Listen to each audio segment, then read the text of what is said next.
इस वीडियो में हम लोग class 10th application of trigonometry का एक्सरसाइज 9.1 का क्वेश्चन नंबर 1 to 8 कंप्लीट करेंगे। तो स्टार्ट करते हैं क्वेश्चन नंबर 1। क्वेश्चन नंबर 1 हमें दे रखा है a circus artist climbing 20 metre long rope which is tightly stressed and tied from the top of a vertical pole to the ground. Find the height of the pole if the angle made by the rope with the ground is 30 degree. Diagram भी हमें दे रखा है इस question में। तो देखो, सबसे पहले सर्कस आर्टिस्ट है और वो 20 मीटर के लॉन्ग रोप पे, ठीक है, circus artist climbing a 20 metre long rope which is tightly stressed and tied from the top of the vertical pole to the ground. तो ये है सर्कस आर्टिस्ट की जो वो लॉन्ग रोप है ना, वो हमें क्वेश्चन में दे रखा है 20 मीटर, और इस लॉन्ग रोप को ग्राउंड के साथ अटैच कर रखा है। तो एंगल बन रहा है यहाँ पे 30 डिग्री। हमें क्या फाइंड आउट करना है? हाइट ऑफ द पोल, ये चीज़ फाइंड आउट करना है if angle made with the rope is 30 degree. तो अब यहाँ देखो, इस एंगल के लिए ये क्या है? परपेंडिकुलर, और ये क्या है? हाइपोटेनस। तो परपेंडिकुलर और हाइपोटेनस में रिलेशनशिप किसके बीच आता है? साइन के साथ। तो यहाँ पे हम लिखेंगे, सबसे पहले तो ये लिख देना है कि let A B be pole of height x metre, ठीक है। तो ये हमने एज्यूम किया। अब यहाँ लिख रहे हैं साइन 30 डिग्री, इक्वल लिखेंगे क्या? ए बी अपॉन में ए सी। साइन 30 होता है हाफ, ए बी हमने x एज्यूम किया है, ये हमें 20 दे रखा है। क्रॉस मल्टीप्लाई करेंगे तो 20 इक्वल टू x, और x की वैल्यू कितनी आएगी? 20/2। तो ये कितना हो गया? 10, ठीक है। यानी कि हाइट कितनी आ गई?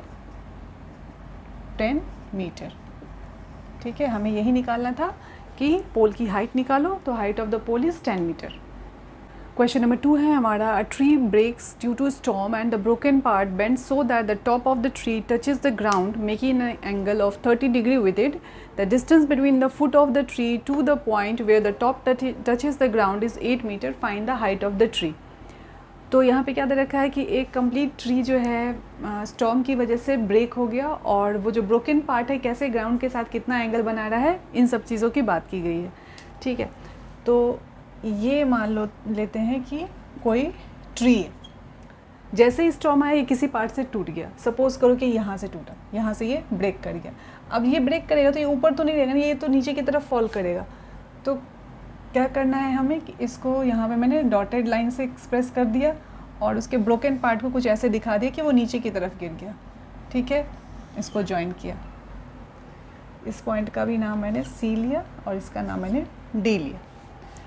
सो that the top of the tree touches the ground making an angle of 30 degree with it. तो ग्राउंड के साथ जो टॉप इसका गिरा वो 30 डिग्री बना रहा है। Distance between the foot of the tree, तो ट्री का फुट ये है, ठीक है, to the point where the top touches the ground is 8 metre, और ये डिस्टेंस जो है वो हमें 8 मीटर दे रखा है। जैसा क्वेश्चन में दे रखा है बिल्कुल वैसे ही डायग्राम बनाना है। हमें हाइट ऑफ द ट्री निकालनी है। अब देखो, ये जो इसका बेंडेड पार्ट है वो तो यह इसमें आ गया, इस ट्रायंगल के अंदर आ गया है। तो हमें इसकी ज़रूरत है और इसकी भी ज़रूरत है। ये दोनों अगर पता चल जाए ना तो ये complete height of the tree find out हो जाएगा। क्योंकि ये जो सी डी मैंने ऐसा यहाँ देखा है, एक्चुअली वो दिखाया है कि वो ए सी का ही है पार्ट, ये गिरा हुआ है, तो इसीलिए मैंने ए सी को ब्रेक्ड लाइन से शो किया है। तो हमें दो चीज़ें इसमें निकालनी है, बी सी भी निकालनी है और डी सी भी निकालनी है। तो सॉल्यूशन पार्ट पे चलते हैं। तो यहाँ क्या लिखेंगे? Let C D be the broken part of the tree, broken part of the tree, ठीक है। तो बी डी हमें क्वेश्चन में दे रखा है 8 मीटर, और एंगल सी डी बी दे रखा है 30 डिग्री, ठीक है। अब ये देखो कि हमारा जो ये फाइंड आउट होगा इस एंगल के लिए, ये परपेंडिकुलर है और ये क्या है? बेस है। तो परपेंडिकुलर और बेस के बीच में रिलेशन tan का होता है। तो in triangle D B C tan 30 degree equal क्या होगा? बी सी अपॉन में बी डी। tan 30 होता है 1/√3, और बी सी हमें पता नहीं है, बट बी डी तो पता है, 8 है। क्रॉस मल्टीप्लाई करेंगे तो बी सी इक्वल क्या आ गया? 8 अपॉन में √3। ठीक है, बट डिनोमिनेटर में ये होना नहीं चाहिए, तो क्रॉस मल्टीप्लाई करेंगे तो ये क्या आएगा 8√3/3, √3 से ऊपर नीचे मल्टीप्लाई कर देना है। ठीक है, तो हमने ये फाइंड आउट किया BC। अब देखो ये भी तो चाहिए, CD भी तो चाहिए, तो CD के लिए क्या करना पड़ेगा, दिस और इसके बीच यानी कि बेस और ये क्या है हाइपोटेनस। तो बेस और हाइपोटेनस के साथ का रिलेशन किसका होता है, कॉस का। तो cos 30 degree equal BD upon में CD। cos 30 कितना होता है √3/2 और BD हमें 8 दे रखा है और CD हमें नहीं दे रखा है। तो इस तरीके से CD कितना आएगा 16 अपॉन में √3। ठीक है, अब ये 16 अपॉन में √3 हमारा आ गया, बट √3 अगेन डिनोमिनेटर में है, तो इसको भी क्या करेंगे रैशनलाइज करेंगे। तो √3 से जब इसको ऊपर नीचे मल्टीप्लाई करेंगे तो क्या रिजल्ट मिलेगा 16√3/3। ये हमने फाइंड आउट किया, लेकिन हमें तो ट्री की लेंथ निकालनी है ना, यानी कि दोनों को ऐड भी करना पड़ेगा। So height of the tree क्या होगा, इनको ऐड करेंगे, यानी 8√3/3 प्लस 16√3/3। तो ये कितना हो गया, एलसीएम हो गया हमारा 3 और ये 8√3 प्लस 16√3, ये कितना हो गया 24√3/3। ये दोनों हमारा कैंसिल आउट हो गया और इस तरीके से हमारा आंसर क्या आया 8√3 मीटर। ये हमारा आंसर आ गया। ठीक है, तो इजी क्वेश्चन था। क्वेश्चन नंबर 3 है हमारा, a contractor plans to install 2 slides for the children to play in a park for the children below the age of 5 years. She prefers to have a slide whose top is at a height of 1.5 meter and is inclined at 30 degree to the ground, whereas for elder children she wants to have a steep slide at a height of 3 meter inclined at 60 degree to the ground.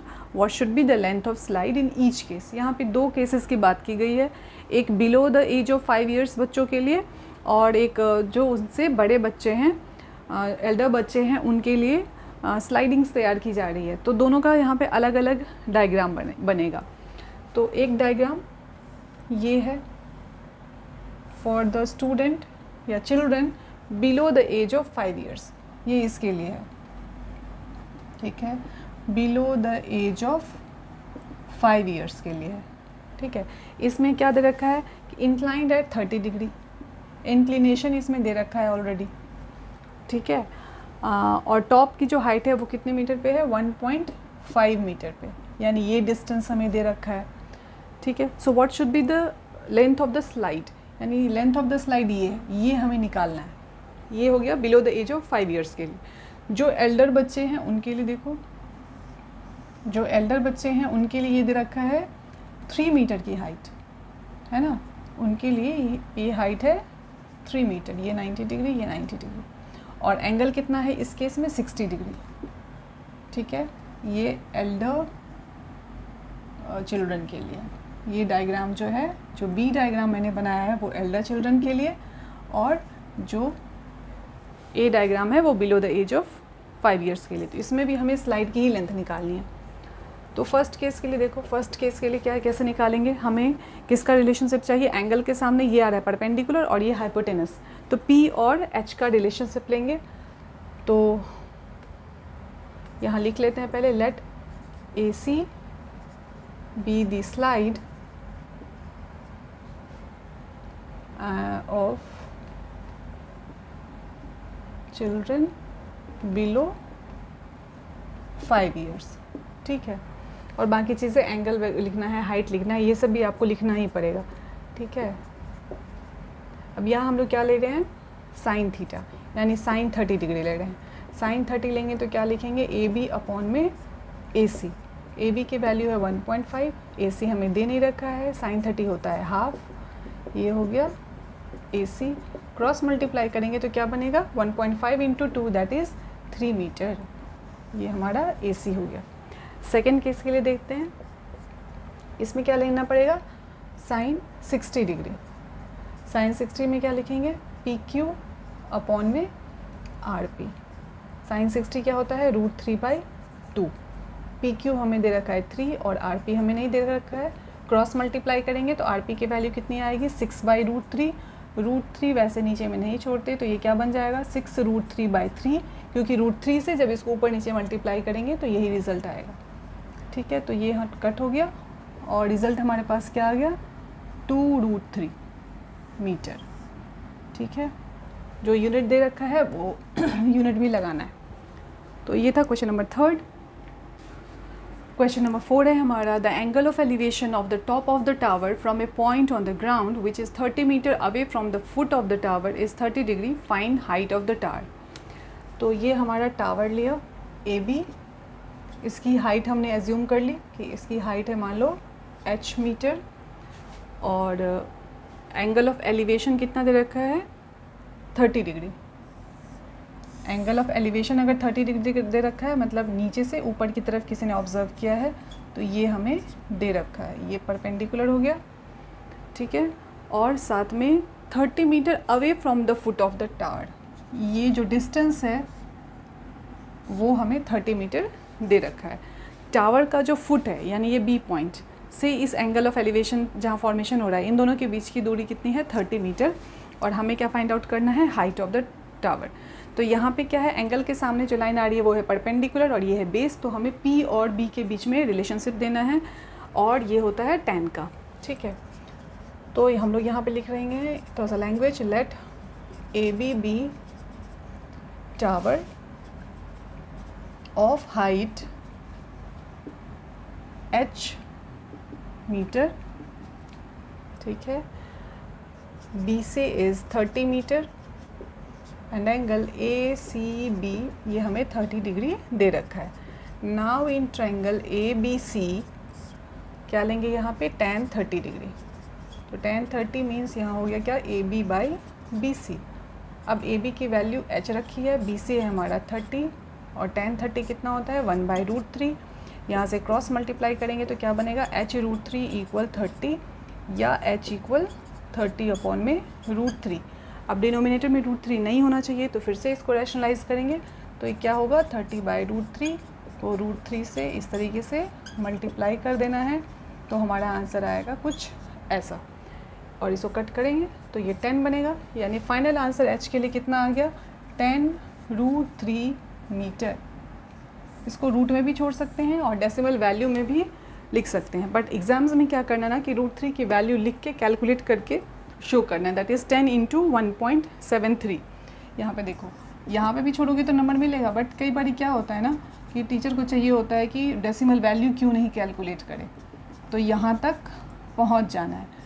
ठीक है, तो अगर यहाँ तक भी full number मिलना होगा मिल जाएगा, तो कोई चांस नहीं बनता है कि आपका 0.5 भी कटे। तो आप कोशिश करना कि रूट की जो वैल्यूज़ होती है ना वो वहाँ डालकर आंसर छोड़ना। ठीक है,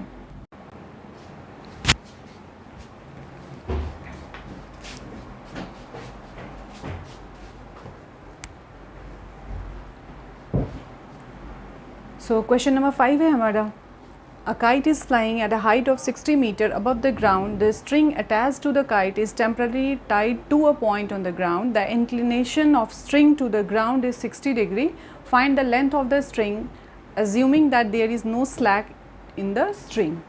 तो स्ट्रिंग समझ गए होगे, काइट जब भी आप उड़ाते हो तो देखते होगे कि जो थ्रेड होता है ना, जो धागा होता है कुछ टिल्टेड होता है, कुछ इंक्लिनेशन होती है उसकी, है ना। तो यहाँ पे दे रखा है कि उसकी ग्राउंड के साथ जो इंक्लिनेशन है वो कुछ 60 डिग्री दे रखा है, ये हमें क्वेश्चन में गिवन है।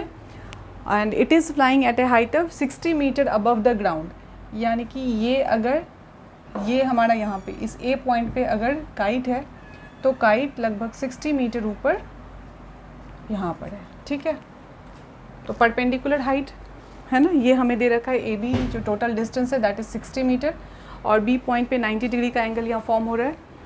सो हमें क्या निकालना है, find the length of the string, means कि ये ए सी फाइंड आउट करना है। ठीक है, सो यहाँ पे थोड़ा सा लैंग्वेज पार्ट लिखेंगे, let A C be the string, let A C be the string of length x metre. ठीक है, तो इसको हमने x मीटर एज्यूम कर लिया है, और साथ में क्या दे रखा है A B is equal to 60 metre और angle A B C equal 90 degree. So now in triangle A B C की बात करते हैं, तो इस ट्रायंगल में देखो हमें इस 60 के जो सामने जो भी साइड आ रही है दैट इज़ परपेंडिकुलर, और ये क्या है हाइपोटेनस। तो परपेंडिकुलर और हाइपोटेनस में जो रिलेशनशिप है वो किसका है, साइन का है। तो साइन यहाँ पे लेके चल रहे हैं, so sine 60 degree equal A B upon A C. ठीक है, 60 डिग्री क्या हो गया, √3/2 और ए बी की वैल्यू है 60 एंड ए सी हमने एक्स एज्यूम कर रखा है। इसको क्रॉस मल्टीप्लाई करना है, then we get √3x equals to 120। ठीक है, सो x इक्वल 120 अपॉन में √3। अब डिनोमिनेटर में तो रूट रखना नहीं है, तो क्या करना है, इसको रैशनलाइज। सो x इक्वल 120 √3, और जब भी रैशनलाइज करना हो तो डिनोमिनेटर को ध्यान से देखना है और उसके अकॉर्डिंगली ही रैशनलाइज करते हैं। रैशनलाइज क्लास 9th में भी आपने सीखा होगा। सो दिस वन इज़ 3 4 जा 12। ठीक है, तो ये हमारा कितना हो गया, 40 √3 मीटर। तो इस तरीके से हमने क्या निकालना था, length of the string. So here A C equal 40 √3 metre. तो ये हमारा क्वेश्चन नंबर 5 कंप्लीट हुआ। सो क्वेश्चन नंबर 6 है हमारा, 1.5 metre tall boy is standing at some distance from 30 meter tall building. The angle of elevation from his eyes to the top of the building increases from 30 degree to 60 degree as he walked towards the building. Find the distance he walked towards the building. अब इसको question को देखने के उससे पहले, मतलब question को देखने के बाद क्या चीज़ समझना है कि जैसे देखो, मान लो कि ये कोई बिल्डिंग है और यहाँ दूर में हम खड़े हैं, तो यहाँ से जब तुम इसको ऑब्ज़र्व करते हो ना, तो ये जो एंगल बन रहा है ये काफ़ी छोटा होता है। बट मान लो कि आप इस टावर के नज़दीक गए, यहाँ पे पहुँच गए, अब आप इसी पॉइंट को ऑब्जर्व कर रहे हो, तो ये एंगल कितना होगा, बड़ा होगा। मतलब मान लो कि ये 20 डिग्री था, तो अभी ये हो सकता है 40 डिग्री हो, 60 डिग्री हो, कुछ भी होगा। मतलब किसी बिल्डिंग के आप जितने नियर बाई चलते चले जाते हो, आपका एंगल ऑफ एलिवेशन बढ़ता चला जाता है, और उस टावर से जैसे आप दूर हटते चले जा रहे हो तो एंगल ऑफ एलिवेशन आपका छोटा होता चला जाता है। ठीक है, तो इस चीज़ का ध्यान रखना है कि 30 to 60 डिग्री का मतलब ये हो गया कि जब 30 डिग्री मतलब आप दूर में थे और जैसे जैसे उसके पास हो गए तो एंगल ऑफ एलिवेशन बढ़ गया, दैट इज़ 60 डिग्री। ठीक है, इसके अकॉर्डिंग फिर अभी हम डायग्राम बनाते हैं। ठीक है, सो हमने ये लिया टावर, और टावर की लेंथ कितनी दे रखी है, 30 मीटर। फिर एक बॉय की लेंथ दे रखी है कि एक बॉय 1.5 मीटर टॉल है, और ये इसके टॉप को ऑब्जर्व कर रहा है, यानी यहाँ से कुछ ऐसे दिख रहा है इस ए पॉइंट को। ठीक है, ABC मैंने ऐसे लिखा और इस ग्राउंड को भी मैंने कनेक्ट किया। ठीक है, अब ये उसका ये हाइट है उसकी BC, तो B पॉइंट से उसके आई का साइट होगा ना, लाइन ऑफ साइट, तो यहाँ से हम लोग बनाएंगे। ठीक है, अब इसको भी यहाँ से दिखाते हैं ज्वाइन करके इस हॉरिजॉन्टल लाइन को भी, क्योंकि एंगल ऑफ एलिवेशन जो बनता है हमेशा हॉरिजॉन्टल लाइन के साथ बनता है, तो उसकी आई अगर यहाँ है तो एंगल ऑफ एलिवेशन यहाँ ही बनेगा। ठीक है, और ये हमारा 30 डिग्री अभी इनिशियल केस में दे रखा है। अब थोड़ी देर के बाद ये बॉय कहाँ चलाया, थोड़ा सा और पास चलाया, सपोज करो यहाँ चलाया है ना, ये यहाँ चलाया, तो अभी क्या होगा, तो यहाँ जैसे ज्वाइन करेंगे तो एंगल ऑफ एलिवेशन क्या हो गया, थोड़ा सा बढ़ गया, दैट इज़ 60 डिग्री। ठीक है, पहले 30 डिग्री, अभी 60 डिग्री। अब यहाँ पे प्रॉपर लेबलिंग कर लेते हैं, DEF और यहाँ K दे दिया मैंने। ठीक है, ये जो 30 मीटर है वो कहाँ से कहाँ, ये पूरा हाइट दे रखा है। 30 मीटर टॉल बिल्डिंग, 1.5 मीटर का बॉय है, और एंगल ऑफ एलिवेशन इसका 30 to 60 डिग्री इंक्रीज हो रहा है। ठीक है, तो हमें क्या निकलना है, हाँ, find the distance he walk towards the building. हमें क्या फाइंड आउट करना है, इस CD को फाइंड आउट करना है। तो CD कैसे फाइंड आउट करेंगे कि अगर ये पूरी लेंथ निकाल लें, BF निकाल लें, साथ में KF भी निकाल लें, तो BF में से KF को माइनस करेंगे तो हमारा BK पता चलेगा, BK पता चल जाएगा तो CD भी पता चल जाएगा। ठीक है, डायग्राम में हमेशा देखा करना है कि रेक्टेंगुलर शेप बन रहा है तो आमने सामने की लाइन बराबर होगी, तो यहाँ पर भी तो BFEC एक रेक्टेंगल बन रहा है, जिसमें ये जो BC है that will be equals to EF, यानी ये 1.5 है तो ये भी 1.5 ही होगा, है ना, ये छोटा सा जो डिस्टेंस दे रखा है। ठीक है, इसी तरीके से BF जितना होगा उतना ही CE भी होगा, ज़रूरत पड़ेगी तो उसके अकॉर्डिंगली हम यूज़ करेंगे। तो सबसे पहले यहाँ लिख देते हैं कि let AE be the building, let AE be the building of height 30 metre. ठीक है, BC जो है उसकी हाइट हमें दे रखा है 1.5, जो कि यहाँ पे बॉय को रिप्रेजेंट कर रहा है। ठीक है, BC ये बॉय है 1.5 मीटर, और अभी हम लोग यूज़ कर रहे हैं क्या, ये बड़ा वाला ट्राइंगल यानी ABF। ठीक है, इन ट्राइंगल ABF अब ये राइट ट्रायंगल है क्योंकि यहाँ भी 90 बन रहा है, जो भी बॉय है या बिल्डिंग खड़ी होती है वो हमेशा 90 डिग्री पर ही। अब ये 90 है तो यहाँ भी 90 ही होगा, है ना, क्योंकि ये दोनों आपस में पैरेलल लाइंस हॉरिजॉन्टल लाइंस लेंगे तो ये भी 90 ही होगा, यहाँ भी ये 90 ही होगा। ठीक है, तो in triangle A B F में चलते हैं। अब परपेंडिकुलर और बेस के बीच में जो रिलेशनशिप होता है वो कौन देता है, tan देता है। तो tan 30 डिग्री लेते हैं। tan 30 कितना हो गया, ए एफ अपॉन में बी एफ। tan 30 हो गया 1/√3। ए एफ हमें नहीं दे रखा है but we can calculate A F. यहाँ पे हमें ए एफ कैलकुलेट कर लेना था। ए एफ की जो वैल्यू है, ये छोटी सी line, that will be A E minus E F, यानी 30 माइनस 1.5। तो ये कितना आएगा ए एफ इक्वल 28.5 मीटर। ये ए एफ की वैल्यू 28.5। तो यहाँ हम लोग फिल करते हैं 28.5 और यहाँ लिखते हैं बी एफ। ठीक है, सो इस तरीके से बी एफ का आंसर कितना आ गया, 28.5√3। हमने ये बड़ी वाली जो डिस्टेंस बी एफ है वो फाइंड आउट कर ली। ठीक है, अब बी एफ जितना होगा उतना ही सी ई भी होगा, तो we can write that this is also equals to C E. B F C E आपस में बराबर और ये वैल्यू 28.5 मीटर, 0.5√3। अब आते हैं tan 60 लेते हैं। अब जिस भी ट्रायंगल में tan 60 है वो तुम्हें यहाँ लिख देना है, इन ट्रायंगल ए एफ के। ठीक है, tan 60 डिग्री इक्वल, ये क्या हो गया, ए एफ अपॉन में के एफ। tan 60 होता है √3। ए एफ हमने फाइंड आउट किया है 28.5 और के एफ हमें नहीं दे रखा। ठीक है, के एफ हमें नहीं दे रखा। क्रॉस मल्टीप्लाई करेंगे तो के एफ की वैल्यू कितनी आएगी, 28.5/√3। अब इस √3 को हटाना है तो ऊपर नीचे मल्टीप्लाई करेंगे, ये कितना बनेगा 28.5√3 अपॉन में 3, और ये कट कर लेते हैं, 3 9 × 27, 3 5 × 15, दैट इज़ 9.5√3। ये हमारा के एफ फाइंड आउट हो गया। और के एफ जितना है उतना ही कौन होने वाला है, के एफ के बराबर डी ई, यानी के एफ और डी ई तो इक्वल वैल्यू यहाँ पे हमें दिखा रहे हैं। ठीक है, लेकिन हमें क्या निकालना है, सी डी। अब सी डी के लिए क्या लिखेंगे, सी डी इक्वल सी ई माइनस डी ई। ठीक है ना, डायग्राम में देखो, सी डी बराबर सी ई माइनस डी ई। अब सी ई की वैल्यू कितनी है, 28.5√3। तो यहाँ लिखना है 28.5√3 माइनस 9.5√3। अब यहाँ से √3 कॉमन लेंगे, 28.5 माइनस 9.5, ये कितना हो गया, √3 तो वैसे ही रहेगा, ये हो गया 0, ये 9, ये 1। ठीक है, तो हमारा आंसर क्या आ गया, 19√3 मीटर। ठीक है, सो इस तरीके से इतना ही डिस्टेंस ये बॉय बिल्डिंग की तरफ बढ़ा था। ठीक है, तो क्वेश्चन नंबर 6 हमारा कंप्लीट हुआ। क्वेश्चन नंबर 7 है हमारा, from a point on the ground the angle of elevation of the bottom and the top of a transmission tower fixed at the top of a 20 metre high building are 45 degree and 60 degree respectively, find the height of the tower.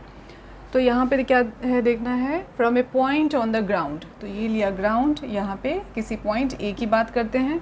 From a point on the ground the angle of elevation of the bottom and the top of a transmission tower fix at the top of 20 metre high building.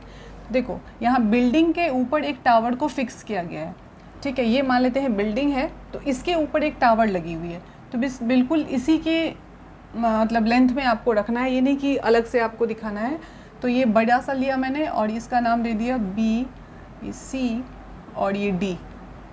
इसका मतलब ये हुआ कि मैंने यहाँ पे C D को building assume करा है, सी डी बिल्डिंग है और बी सी इसके ऊपर टावर लगा है। ठीक है, अब यहाँ पे क्या दे रखा है, fix at the top of 20 metre high building, यानी ये जो बिल्डिंग है वो तो 20 मीटर है, ये क्वेश्चन में दिया हुआ है।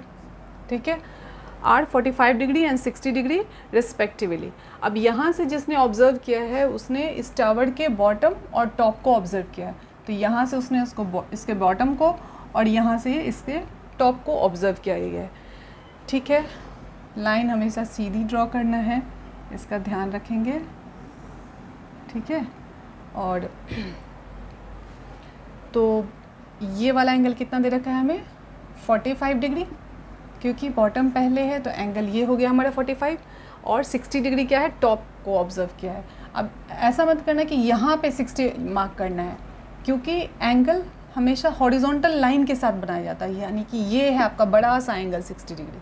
ठीक है, अब लैंग्वेज पार्ट लिखते हैं और ये हमारा यहाँ 90 डिग्री बन रहा है। ठीक है, तो डायग्राम बहुत अच्छे से बनाना है, बहुत नीट एंड क्लीन बनाना है और थोड़ा सा लैंग्वेज पार्ट यहाँ पे लिखेंगे।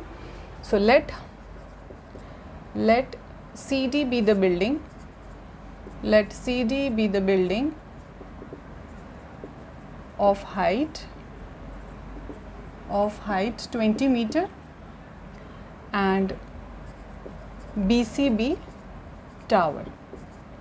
ठीक है, BC be tower। साथ साथ में यहाँ पे हमें क्या सब दे रखा है, कौन कौन सा एंगल दे रखा है, BAD। तो ये लिखना है BAD, ये बड़ा सा एंगल जो है वो 60 डिग्री है और CAD ये छोटा एंगल है, दैट इज़ 45 डिग्री। तो हमें क्या निकालना है, find height of the tower. तो टावर, अच्छा तो हमें तो निकालना है BC।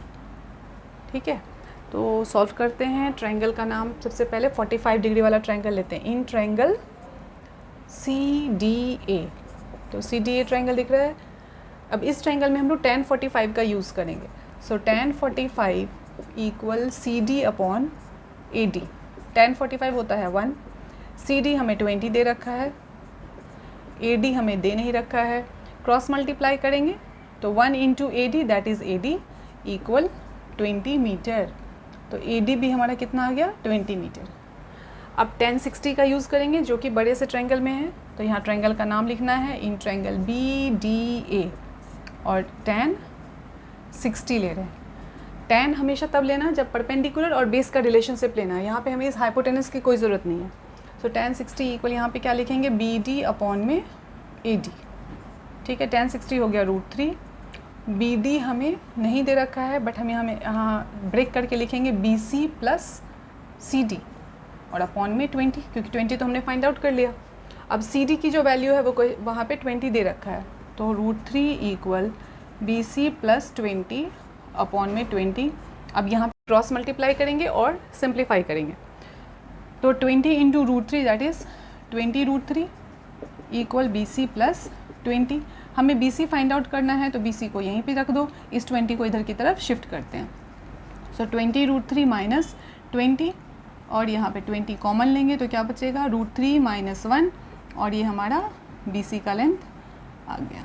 ठीक है, सो इस तरीके से हमें BC का लेंथ पता चल गया। यानी फाइनल आंसर आप क्या लिखोगे, BC इक्वल 20 √3 माइनस 1 और मीटर, यूनिट भी लगाना है क्योंकि लेंथ है ना, तो आप यूनिट भी लगाओगे। तो ये टावर की लेंथ हमने फाइंड आउट कर ली। ठीक है, क्वेश्चन नंबर 8 है हमारा। Statue 1.6 metre tall stands on the top of pedestal. From a point on the ground, the angle of elevation of the top of the statue is 60 degree, and from the same point, the angle of elevation of the top of the pedestal is 45 degree. Find the height of the pedestal. Pedestal क्या होता है, जैसे मूर्तियाँ वगैरह बनाई जाती है ना, तो उसके बेस में कुछ हाइट डाल दिया जाए। सपोज़ करो कि ये है कोई बेस है, तो इसके ऊपर ना यहाँ पे कुछ मूर्ति वगैरह बना दिया, तो ये so this one is pedestal. और इसके ऊपर जो भी बनाया जाता है, कुछ स्टैचू या जो भी चीज़ें, वो अलग है, but the base is pedestal. ठीक है, तो अब इसके डायग्राम को हम लोग बनाते हैं। A statue 1.6 metre tall stands on the top of the pedestal. अब यहाँ पेडेस्टल के लिए वो थिकनेस चीज़ हमें नहीं दिखानी है, हमें परपेंडिकुलर हाइट ही दिखानी है। ठीक है, सो 1.6 मीटर टॉल स्टैचू है, तो ये 1.6 मीटर टॉल मैंने स्टैचू लिया और इसका AB नाम दिया। ठीक है, ये हमारी स्टैचू है AB और ये किस पे रखी हुई है, पेडेस्टल पे। तो पेडेस्टल जो है वो BC है। So BC is the pedestal on which AB statue stands, whose length is 1.6 metre. From a point on the ground, अच्छा ग्राउंड भी ये लिया हमने और इसका एक पॉइंट हमने D कंसिडर किया। यहाँ से क्या ऑब्जर्व किया जाता है, angle of elevation of the top of the statue. यहाँ से ऑब्जर्व, उसने इसके टॉप को ऑब्जर्व किया है। ठीक है, तो ये दे रखा है कितना, 60 डिग्री।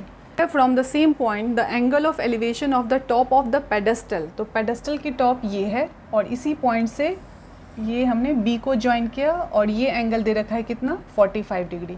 ठीक है, जो 60 डिग्री है वो बड़ा एंगल है, ये कंप्लीट एंगल जो है, तो मैं ना इसको बाहर लिख देती हूँ 60 डिग्री, ठीक है, और ये वाला जो है वो 45 डिग्री है।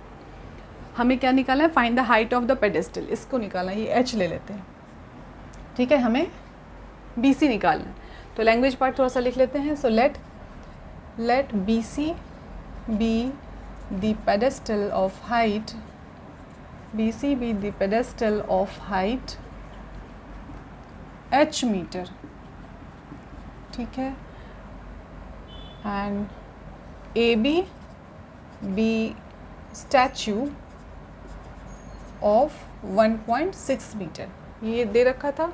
देन एंगल दे रखा है ADC 60 डिग्री, और एक छोटा एंगल भी दे रखा है BDC, ये कितना है 45 डिग्री, ठीक है। हमें क्या निकालना है, हाइट ऑफ द पेडेस्टल, यानी कि हमें तो BC फाइंड आउट करना है जो H से लिखा हुआ है ना, जो हमने H एज्यूम किया है। तो tan 45 यूज़ करते हैं in triangle BCD, in triangle BCD tan 45 equal BC upon में CD, tan 45 होता है 1, BC हमने H लिखा है, CD भी हमें नहीं दे रखा है, क्रॉस मल्टीप्लाई करेंगे तो H इक्वल CD, ठीक है।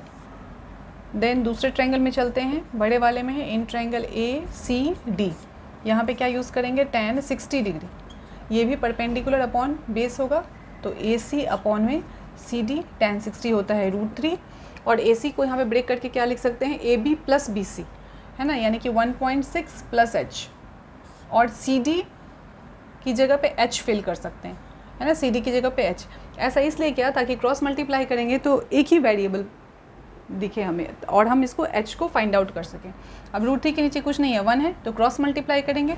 So now √3H equal 1.6 plus H, ठीक है। H को H के पास लेके चलते हैं, तो ये कितना हो गया, √3 minus 1 equal 1.6, H equal 1.6 upon में √3 माइनस 1।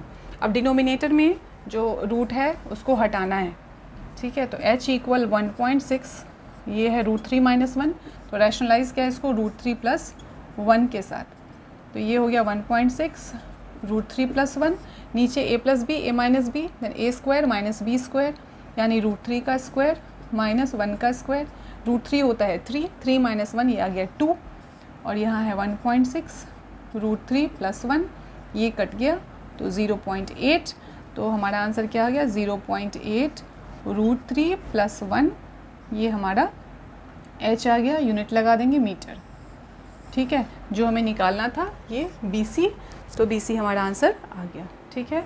तो क्वेश्चन नंबर 1 to 8 हमारा कंप्लीट हुआ।